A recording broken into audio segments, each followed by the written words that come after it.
Hey folks, so this is what we're going to do today in class. This is a bit more of a, as all days in our class are, a workshop day. But the first thing we're going to do before we get into the stuff that we're mostly going to be vibing on our own is to head over to the Unit 1 chat and just kind of take 10 minutes or so to read and respond to your peers' posts. All right?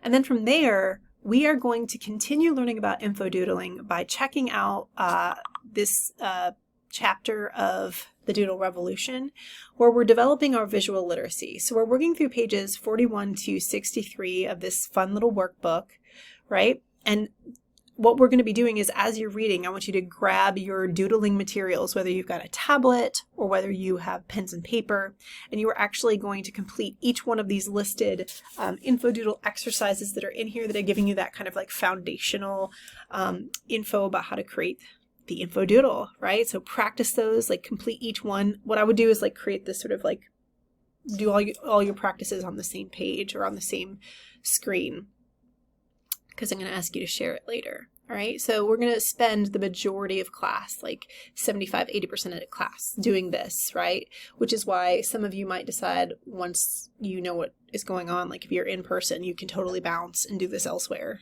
right? You don't have to hang in class with me. But once you're done around 15 minutes before class ends, we're going to do the whole fun show and tell thing where we show what our practice looked like.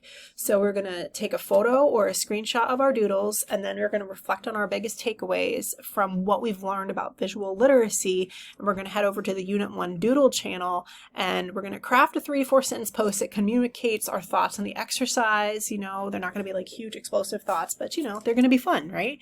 And you're going to, before you share your post, you're also going to upload a picture or a screenshot of whatever your doodle was. Okay. And then please read and respond to at least 2 of your peers' posts. So it's a fun day in class, really like low stakes in that way. For homework, we're going to continue engaging with the Doodle Revolution.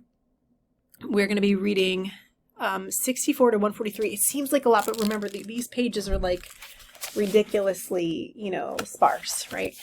But we are going to practice the 1+2 active reading model on the Infodoodle University Mastering Visual Thinking chapter. So go ahead and make sure that you do that you're reading it and you're also practicing the active reading exercise.